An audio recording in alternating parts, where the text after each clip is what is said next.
Ok, ça tourne. Silence, action. Coucou la team, j'espère que vous allez bien. On se retrouve aujourd'hui pour un résumé du livre Les 5 blessures qui empêchent d'être soi-même de Lise Bourbeau. Donc j'ai décidé de vous parler de ce livre parce que je l'ai adoré. Il y a des livres comme ça qui vous font vous poser des questions et il y a des livres qui vous donnent des réponses. Et c'est un livre qui m'a éclairée.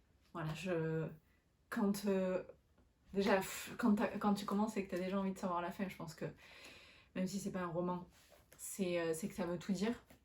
Et vraiment, voilà, c'est des révélations. Il y a un autre livre qui m'a beaucoup marqué dans ma vie, enfin, qui a changé ma vie même. J'en parle sur mon blog et j'en parle tout le temps. C'est Je pense trop de Christelle Petit-Colin. Et du coup, celui-là, c'était il y a des années, hein, mais celui-là, c'est d'autres formes de réponses. Donc j'ai décidé de vous en parler. Alors, c'est pas très conventionnel, peut-être ce que je vais faire un petit résumé et tout. Après, l'idée, c'est pas non plus de vous dire ce qu'il y a dedans, parce que il faut que vous l'achetiez, tout simplement. Mais de pas tout vous dévoiler, en fait, c'est pas une vidéo pour vous donner toutes les réponses, tout le contenu. Enfin, je pense qu'en plus, c'est pas très cool pour Lise, si tu nous regardes. Non, mais je veux dire, il faut que ça vous donne envie de l'acheter et ça vous donne envie d'avoir ces réponses-là. Pas que je vous donne les réponses dans la vidéo. Attention. Donc, j'ai préparé une sorte de petit résumé, mais ça va surtout en fait, je vais surtout vous parler de mon ressenti, et puis comme d'habitude, de mon histoire, enfin de ce que moi, de ma conclusion à moi, et mes blessures à moi, voilà. Donc les 5 blessures qui empêchent d'être soi-même. Je vais le poser après parce que sinon je vais que le faire le trifouiller. Donc vous avez les 5 blessures qui sont le rejet, l'abandon, l'humiliation, la trahison et l'injustice. Et donc en fait, ce sont 5 blessures fondamentales qui sont à l'origine de tous nos maux. Et d'ailleurs, qu'ils soient physiques, émotionnels ou mentaux. Et je crois qu'en fait, ce livre m'a particulièrement touchée parce qu'en fait, je suis vraiment coach holistique, c'est-à-dire que pour moi, les 3 sont indissociables. Mind, body, soul. Donc, esprit, mental, corps, âme. Et donc, clairement, je me dis, ok, je suis pas folle, j'ai rien inventé dans ma méthode. Simplement, moi, je le mets en pratique pour. C'est comme ça que je pense que c'est comme ça qu'on guérit. Et c'est la solution que je propose. Et je me dis, voilà, en fait, je suis pas folle. J'avais bien vu, même avant de lire le livre, que, euh, que les 3 sont liés. Qu'on peut pas aller bien et être complètement soi-même si on a des maux du corps, mais les maux du corps, ils viennent des maux de la tête. Et donc on ne peut pas soigner la tête si finalement le corps va pas. Et tout ça nous mène à l'éveil spirituel et à s'élever. Et donc, et je me suis, voilà, ça n'a fait que confirmer tout ce que je pensais déjà. Pour Lise Bourbeau, il y a 4 étapes à l'origine de nos blessures. Quand on vient au monde, on a la joie d'être nous-mêmes. Et puis ensuite, on va vivre la douleur de ne pas complètement pouvoir agir en étant soi-même. Et on va connaître cette crise, toute cette période de souffrance, de ne pas pouvoir être complètement soi-même. Ouais, quand je le dis, enfin, mon guide s'appelle Je deviens moi. Donc évidemment que ce livre, il est plus qu'évident pour moi. Mais, euh, et donc j'ai écrit mon guide avant de lire le livre. Parce que j'adore lire, mais j'arrive pas à lire tout. J'aimerais être une bibliothèque vivante, mais j'arrive pas. Enfin, j'ai une liste de livres, elle est longue comme le bras. Et donc, pardon, je reviens sur le 4. On finit par se résigner un petit peu de cette douleur et à pas être complètement soi-même. En fait, quand on dit à côté de la plaque, on vit complètement à côté de soi. Tout ça pour, on se crée une sorte de nouvelle personnalité pour pas décevoir et pour être conforme dans ce monde. Et donc, de ces blessures naissent des masques. Donc il y a 5 blessures, 5 masques. Il y a, pour chaque blessure, la blessure du rejet, c'est le masque du fuyant. La blessure de l'abandon, c'est le masque du dépendant. La blessure d'humiliation, le masque de masochiste. La blessure de trahison, le masque de contrôlant. Et la blessure d'injustice, le rigide. Et donc au début, elle commence par expliquer toutes les blessures, tous les masques qui se créent, Et ensuite, elle va détailler chacune des blessures et chacun des masques pour permettre de vraiment mieux se comprendre et de comprendre les autres. Parce qu'on reconnaît, déjà on se reconnaît dans tout ce qu'elle dit, plus ou moins, selon les blessures, et on comprend aussi, on reconnaît les autres, c'est dingue. Et tu dis, oh, là c'est mon père, oh, là c'est ma mère, oh, là c'est même mon neveu. Et donc pour chaque blessure, elle détaille l'origine de la blessure, la période d'éveil, le lien avec le parent ou les parents pour chaque, les peurs et les besoins liés à cette blessure, et les aspects physiques de la blessure. C'est impressionnant. Il y a des dessins en fait, je vous montre, il y a des dessins en fait pour chaque blessure. Et parce qu'elle insiste sur le fait que on reconnaît essentiellement une blessure grâce au physique de quelqu'un. Le physique ne ment jamais, le physique ne trahit pas. Et c'est ce qui est en fait, c'est ce qui dévoile notre blessure principale. Et donc du physique, tout ce qu'il en découle. Les maladies, l'apparence, l'alimentation, en rapport à chaque fois avec ce physique. Et ensuite, elle rentre aussi sur les traits de caractère, sur le plan plus émotionnel, le mental, et elle décrit. Et là... Alors ce qu'elle explique, c'est que, on a rarement une seule blessure. Il est fort probable qu'on en ait 2, 3, voire 4 ou 5, ce qui est mon cas. Moi, j'ai écrit à la fin les miennes. Je pense que je vais y revenir après. Voilà, ça donne ça. Donc moi, j'en ai 4. J'ai la blessure d'abandon. C'est ma principale. J'ai donc qui est vécue avec mon papa, en lien avec mon papa. J'ai la blessure quand même de rejet avec ma maman, parce qu'en fait c'est abandon, sexe opposé à moi-même, donc étant une femme c'est sexe opposé avec mon papa, parents opposés. La blessure de rejet, même sexe, ma maman. Et ensuite j'ai aussi, donc qui est moindre, la blessure de rejet, j'ai aussi la blessure de trahison, donc aussi avec mon parent opposé, donc mon papa. Et la blessure d'injustice plus petite avec ma maman, parents du même sexe. Donc voilà, vraiment, il y a une des blessures qui est souvent prédominante et les autres qui peuvent coexister. C'est totalement plausible, enfin, c'est souvent le cas. Elles peuvent être aussi euh, assez égales. Avec, voilà, l'importance varie en fait, mais c'est pas le fond. Ce qui est sympa, c'est de les reconnaître. Et puis, par contre, elle insiste quand même sur, vraiment, je répète, le fait que la façon la plus sûre de la reconnaître, c'est grâce au physique. Et moi, par exemple, la blessure de l'abandon dans mon physique, qui est pourtant commun, elle le décrit sur le manque de tonus musculaire, l'absence de tonicité musculaire et tout. Et c'est dingue parce qu'en effet, j'ai grandi avec l'impression d'être molle. Pas... Ouais, vraiment molle. Autant de le sentir à l'intérieur, fatiguée, faible et tout ça, et autant à l'extérieur, physiquement, de jamais être vraiment très musclée et tout ça. Euh, pas de tonus. Pas de tonus musculaire. Donc, quand j'ai lu ça, je me suis dit, ok, c'est fou. Franchement, c'est fou.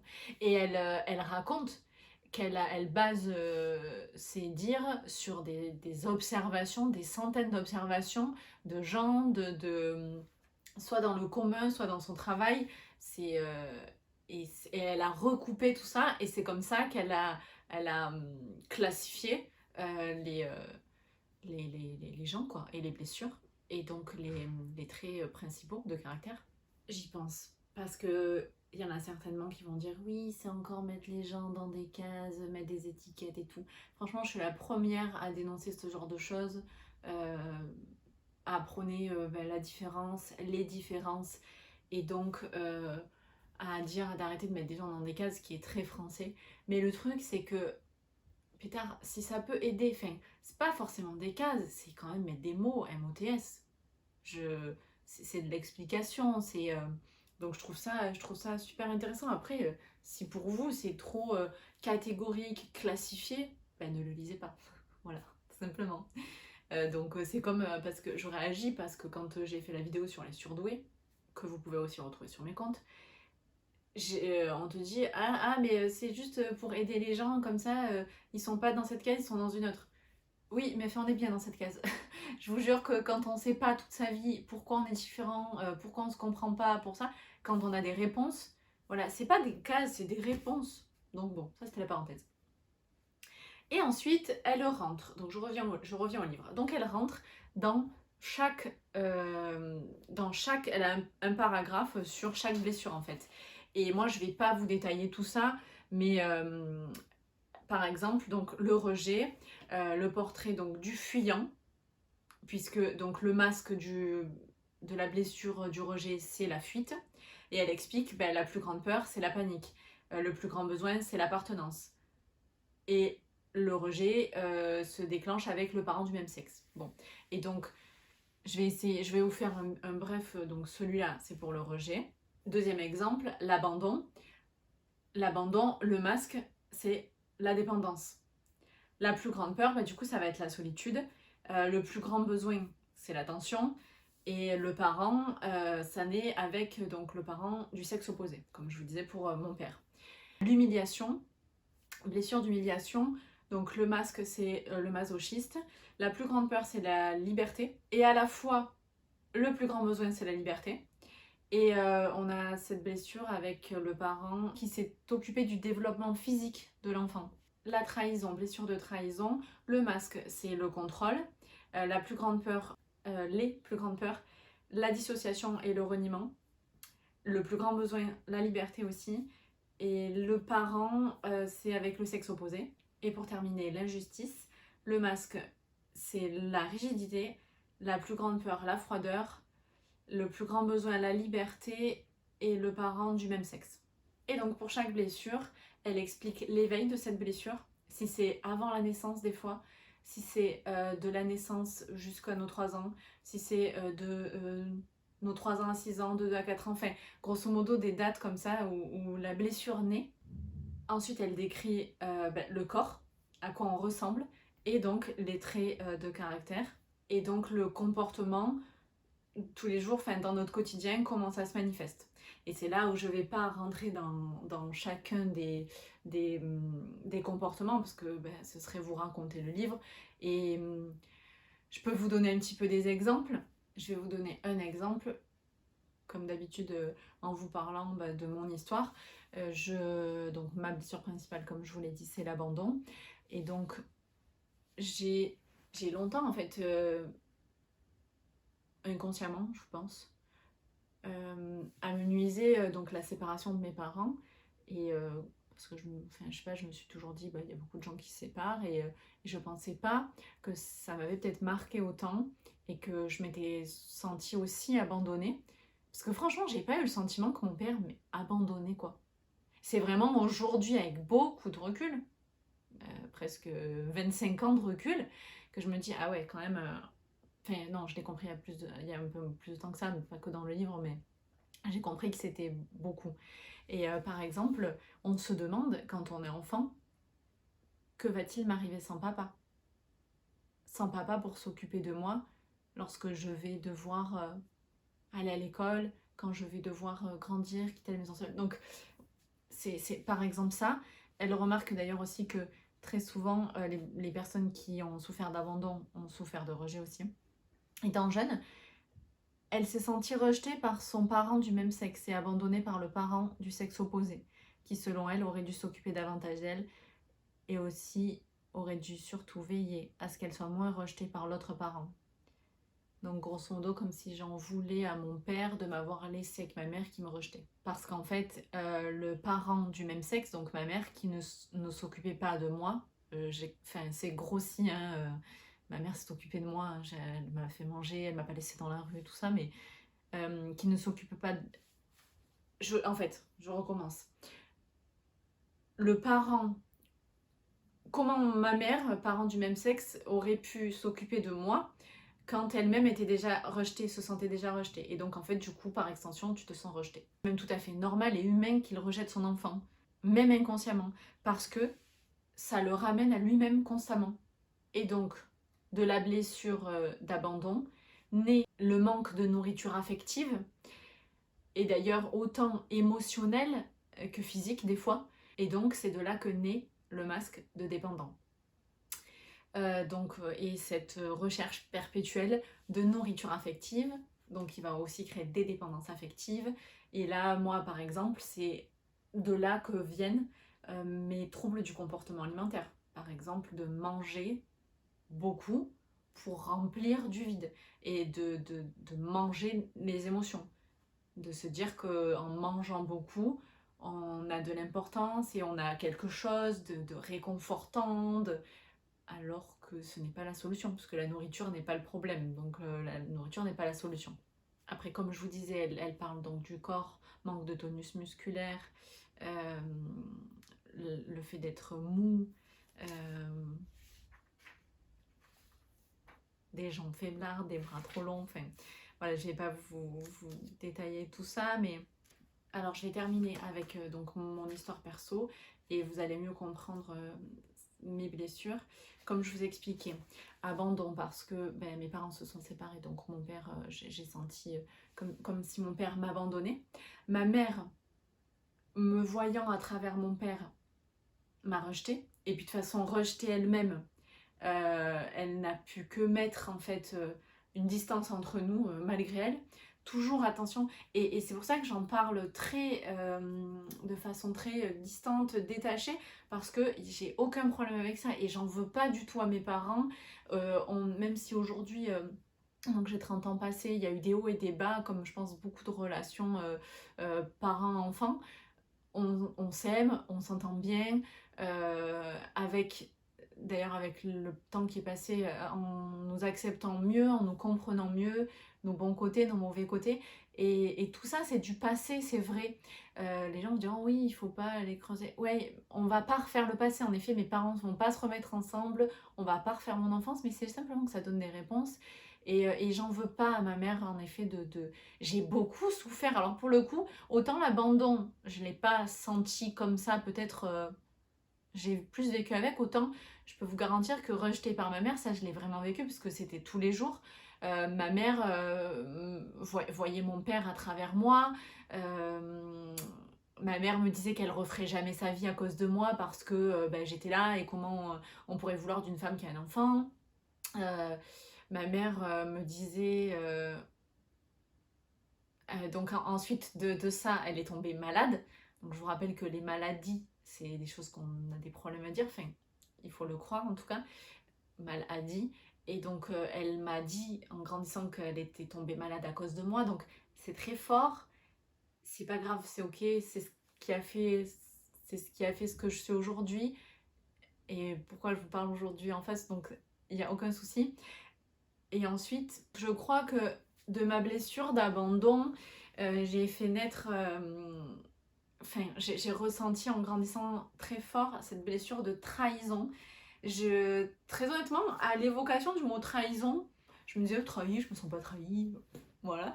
Et en fait, quand je vois le masque de contrôlant, là, je me suis dit, ok, c'est moi. J'ai grandi en étant une folle du contrôle.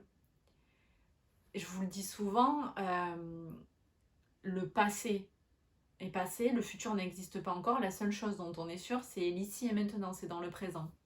Et quand je vois, en fait, quand j'ai lu, trahison ne m'interpellait pas, mais quand j'ai lu contrôlant, euh, se croire responsable, fort, cherche à être spécial, manipulateur, séducteur, bon, il y a justement facilement, non, comme étant zèbre au potentiel, ça pour le coup, je suis très attachée à la justice, l'honnêteté, la droiture et tout ça. Donc je mens pas, mais par contre c'est vrai que dans le contrôle, je vais aimer que ça se passe comme j'ai décidé que ça doit se passer.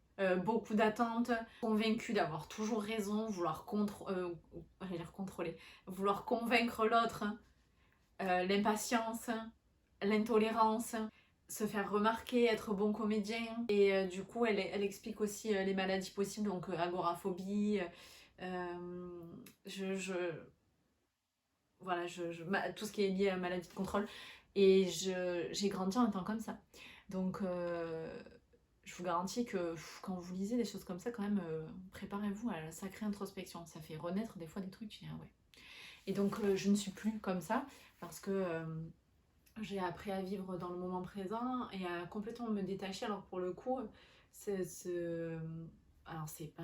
Des fois, j'ai de la contrôlite aiguë, mais le fait aujourd'hui d'être dans cette approche holistique et donc de pratiquer et d'enseigner le yoga, de la méditation, trouver le repos par le corps, j'ai apaisé mon mental. De toute façon, j'en avais besoin parce qu'en tant qu'au potentiel, je réfléchissais trop. Et donc, du coup, je suis sortie de cette blessure-là.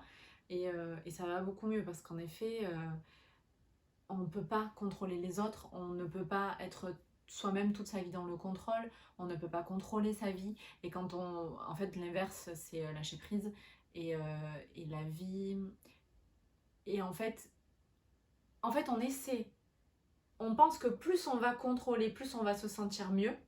Et plus on va être prêt à affronter tout ce qui va se passer dans la vie. Mais comme en fait, on a tellement scénarisé par le contrôle et que ça se passe jamais comme on a prévu, franchement ça c'est de sources sûres, hein, ça nous casse à chaque fois et c'est ce qui fait qu'on se sent mal quand on sort du contrôle et qu'on est dans le lâcher prise et donc dans la flexibilité. Quand on maîtrise toute la flexibilité, là on se sent bien. On pense qu'en contrôlant on va se sentir bien, mais c'est en étant le plus flexible possible qu'on se sent bien. Et donc pourquoi j'ai le contrôle, pourquoi j'ai la blessure de trahison par donc le sexe opposé de mon parent qui est mon père, parce qu'en fait c'est ce qui fait naître le complexe d'Oedipe, et donc c'est tout ce qui va être autour de l'attirance mutuelle. Et donc on lie avec son parent une relation presque amoureuse et tout ça. Et donc en fait moi quand mon père m'a quittée, ben, grosso modo c'est comme s'il m'avait quittée moi en tant que sa femme, comme s'il avait été infidèle, d'où la trahison. Donc comme s'il avait été déloyal, infidèle. Et donc, et c'est ce qui se brise. Donc bon, moi pareil, évidemment, en lisant ça, je me dis oui, c'est sûr. C'est vrai que clairement, même encore aujourd'hui, j'ai tendance à idéaliser mon père, je le sais. Je le sais, voilà, c'est comme ça. C'est vrai que j'ai la chance de lui trouver beaucoup de qualités, ce qui n'est pas le cas de peut-être tous les papas d'ailleurs, hein. Attention, aujourd'hui, enfin, je sais qu'il a beaucoup de défauts et je suis pas amoureuse de mon père, je détruis pas sa vie, je voudrais pas me marier avec lui, c'est pas ça. Mais c'est vrai que j'ai tendance à le chercher dans mes relations, clairement. Pareil, grâce au livre, j'avais complètement amenuisé, amoindri mon Oedipe. Mais clairement, j'en ai fait. Je me rappelle, je crois que j'ai embrassé mon père sur la bouche jusque très tard. Et après, il y a quand même un truc qui s'est brisé. Je pense peut-être d'ailleurs quand il a quitté ma mère et que du coup notre relation a changé de l'abandon et aussi de trahison.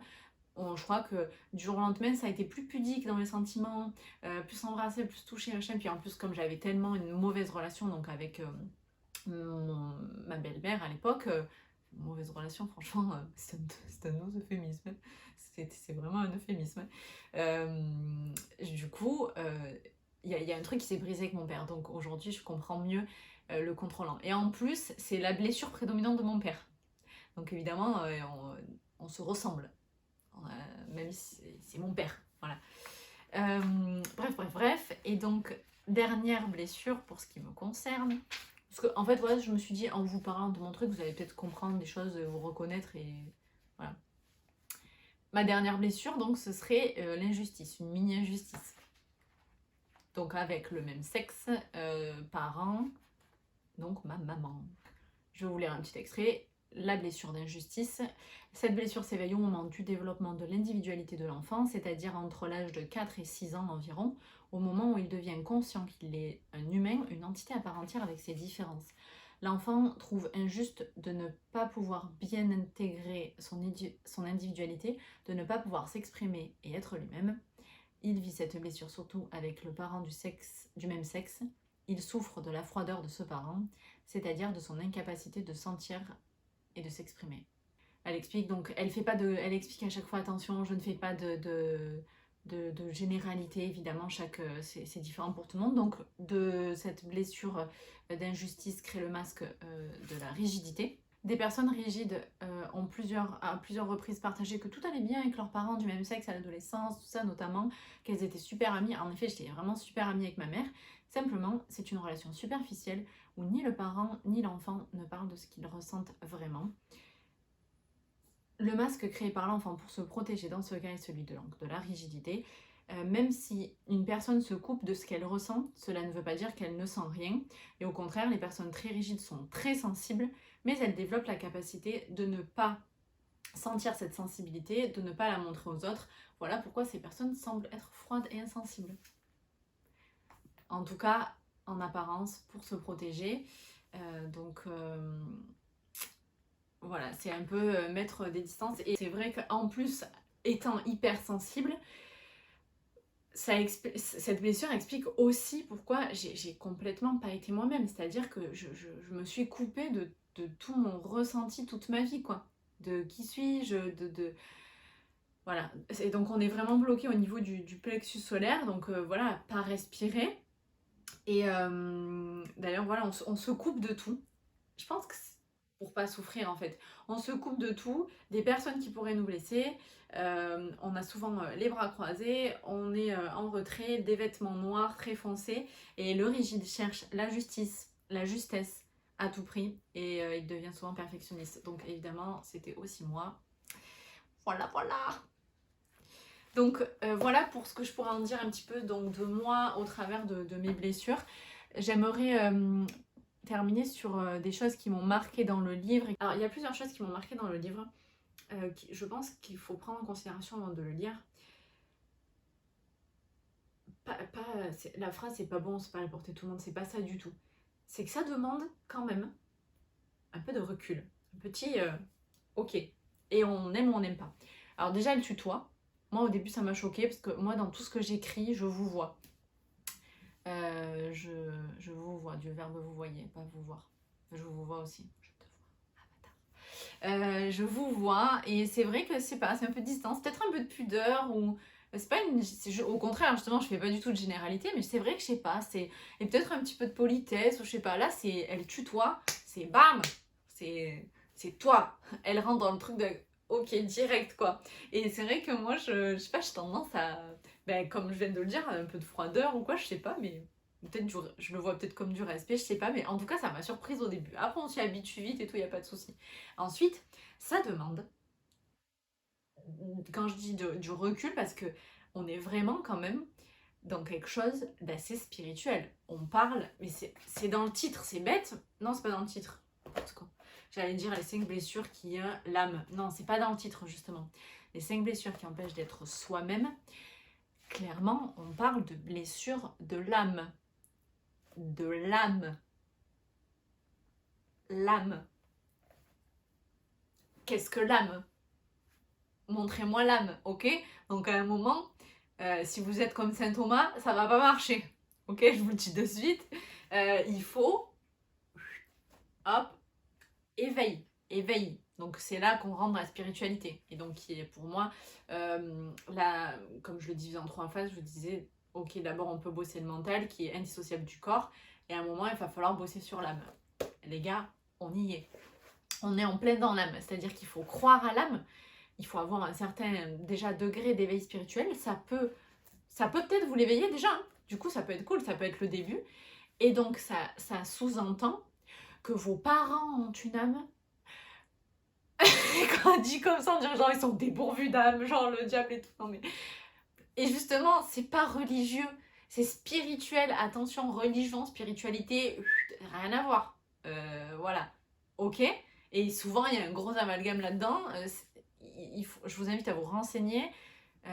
Il y a des différences, ce sont 2 choses différentes.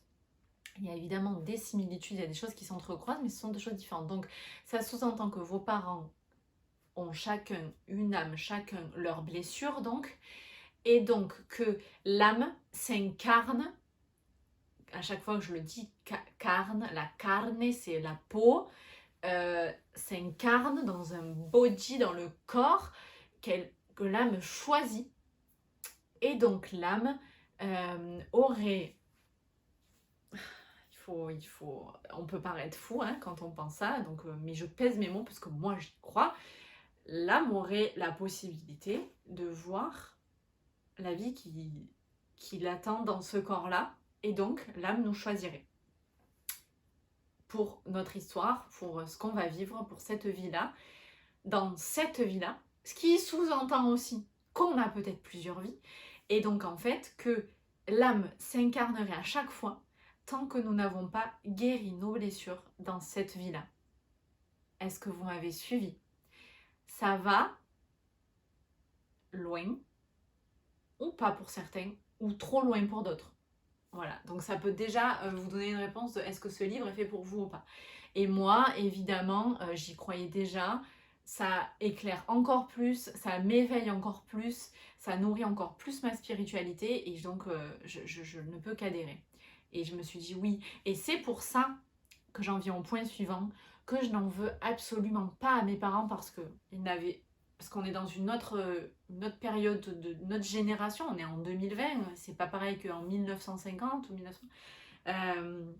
Donc il y avait des préoccupations, c'est vrai qu'aujourd'hui, le bien-être est une préoccupation, ça n'en était pas une avant, clairement pas. Au même titre que dans le passé, l'amour a pu ne pas être une préoccupation. On était sur du matériel, de la survie, c'était plus primaire. Et là, c'est vrai qu'aujourd'hui, donc on peut en revenir à la pyramide de Maslow, on s'éveille, on grimpe dans l'échelle des besoins, et c'était pas une préoccupation avant. Avant, c'était pas avoir froid, pas mourir de froid, pas mourir quand on accouche, pas avoir d'enfant en nez, pas choper la peste, enfin des maladies, la science, la médecine, c'était pas tout ça. Donc oui, on est au max là. Et tant mieux, c'est génial, franchement c'est génial de pouvoir le vivre.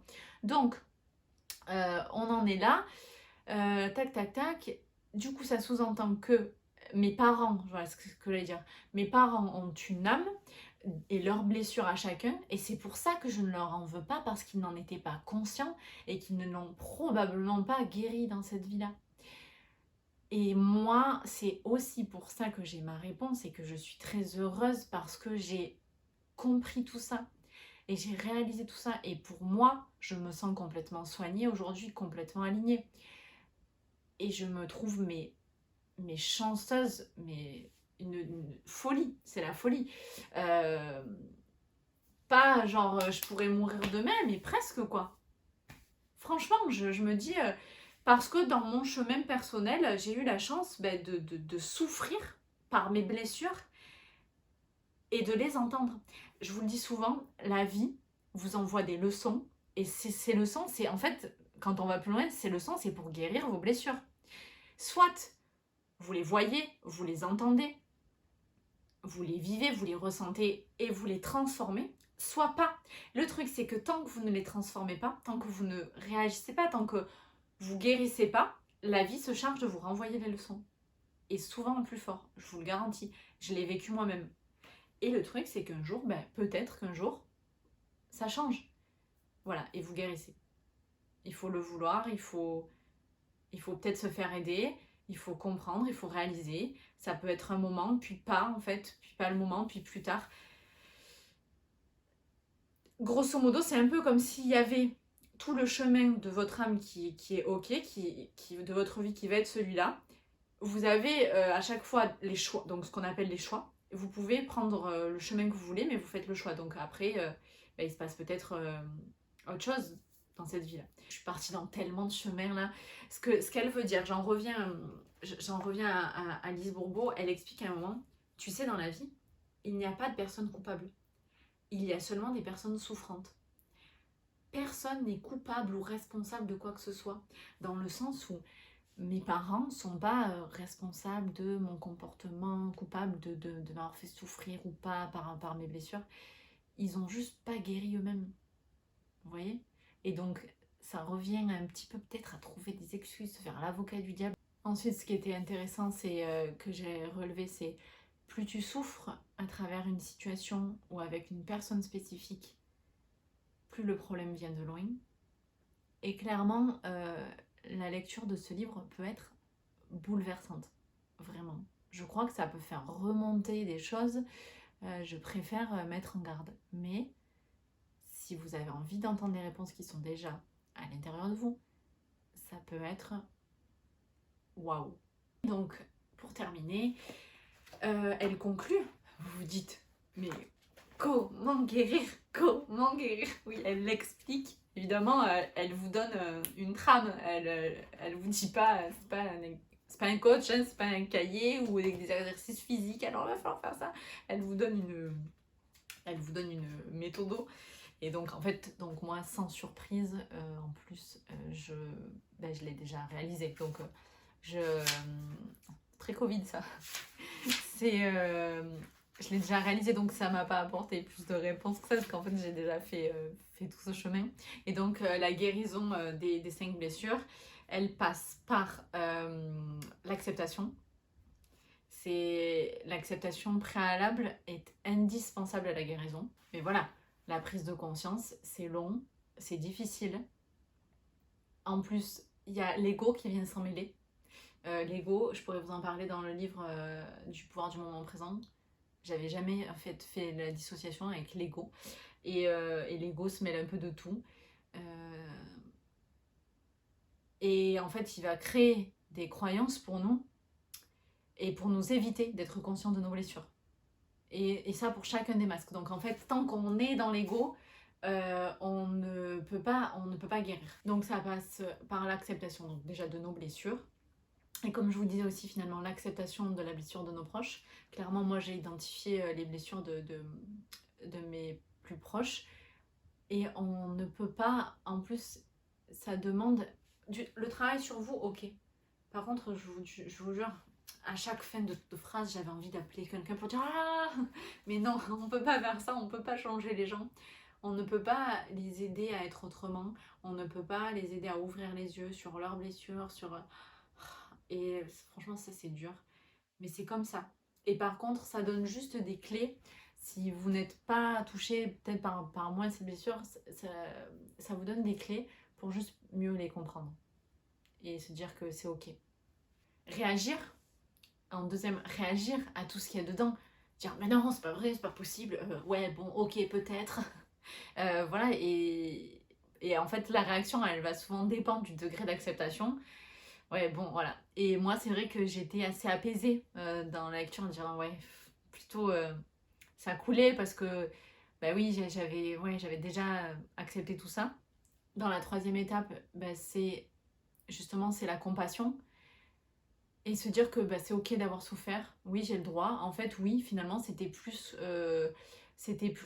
plus fort que ce que j'avais imaginé. Et donc, finalement, éprouver de la compassion envers soi-même, de la compassion envers ses proches. Et enfin, devenir soi.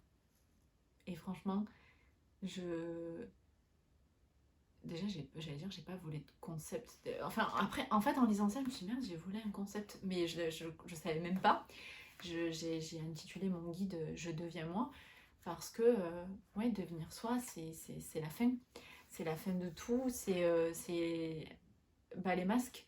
C'est laisser tomber tous les masques et arrêter d'être dans les faux semblants, de vouloir plaire, d'être juste soi-même complètement, pleinement assumé et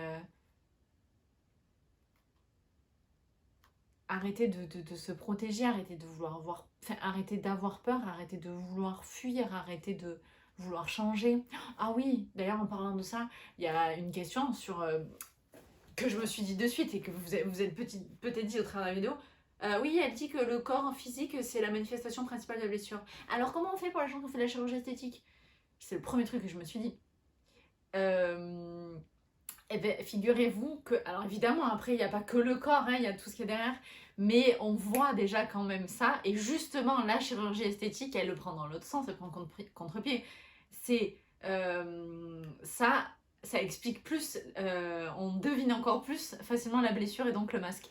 Et clairement, la chirurgie esthétique, vous pourrez changer tout ce que vous voudrez dans votre corps pour ne plus avoir l'apparence physique de votre blessure.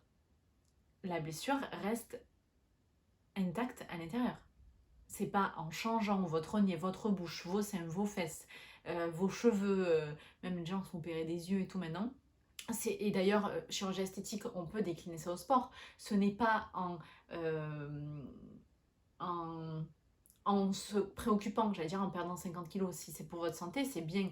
Mais ce n'est pas en devenant hyper musclé à foison de sport ou en arrêtant de manger pour mincir. Tout ça, c'est pas en contrôlant votre physique que vous réglerez votre blessure, que vous guérirez votre blessure. Et c'est là qu'en fait, ces maladies ou ces extrêmes cachent souvent et montrent très très bien la blessure. Et ça, c'était très intéressant. Je suis très contente de ne pas avoir oublié de vous le dire. Et donc moi, clairement, sur la guérison, on n'invente rien. C'est juste qu'il y a des gens qui l'ont déjà atteint et d'autres pas. Et je crois qu'on se fait un peu porte-parole. Moi, quand on parle de spiritualité aussi, on parle souvent donc de mission d'âme.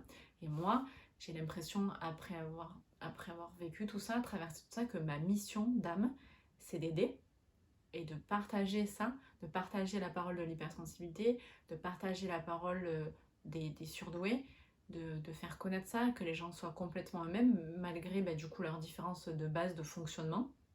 Et en fait, tout ce qu'elle dit à la fin sur la guérison, c'est ce que moi je transmets en coaching, c'est-à-dire lutter contre les peurs, les croyances limitantes, mettre de côté l'ego, sortir de la dépendance affective.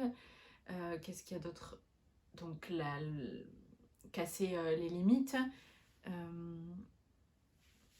ne plus chercher à contrôler, arrêter de vouloir être peut-être le centre d'intérêt, se déformer pour plaire, arrêter d'être perfectionniste, enfin tout ça c'est ce que je propose au travers des coachings.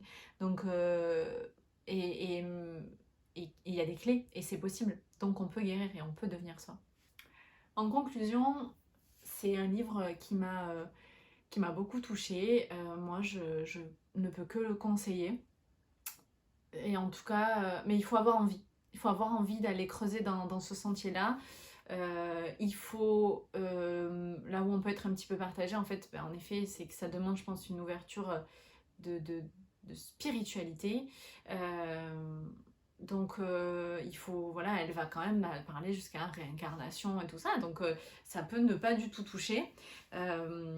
Et sous ces apparences un peu simplistes, en fait, c'est quand même très, très profond. Après, si on peut un petit peu nuancer, ok, ça se base sur ses observations à elle.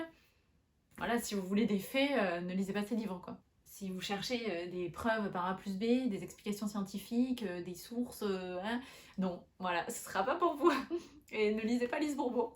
Mais, et du coup, elle termine sur la puissance de l'acceptation, par exemple sur Avant sa de couve.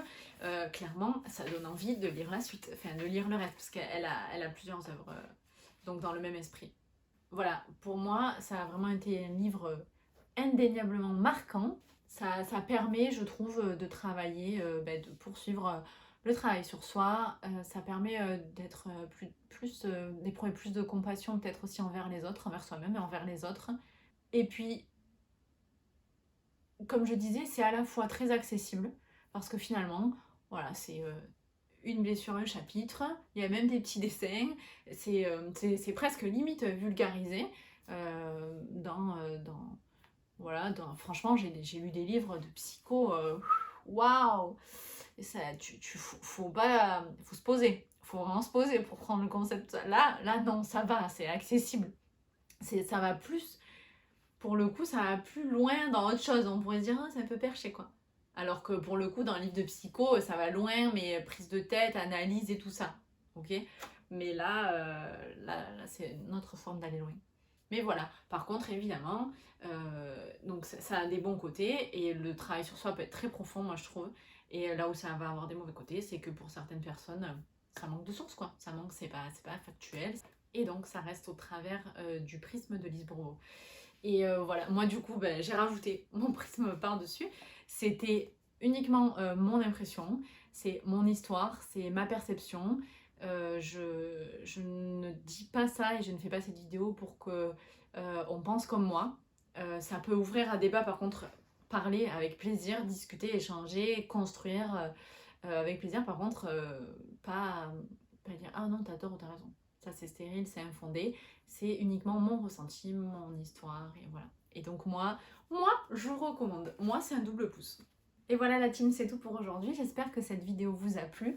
Vous pouvez me retrouver sur tous les réseaux, Instagram, Facebook, sur YouTube et mon site internet sous le pseudo Sandra Coaching. Vous pouvez retrouver en intégralité et gratuitement mon guide qui s'appelle Je deviens moi, hashtag Je deviens moi. Vous pouvez également retrouver toute la communauté sur tous les réseaux avec le hashtag Je deviens moi et tous mes coachings en ligne et mes formations. On se retrouve très vite pour de nouvelles vidéos. Bisous la team!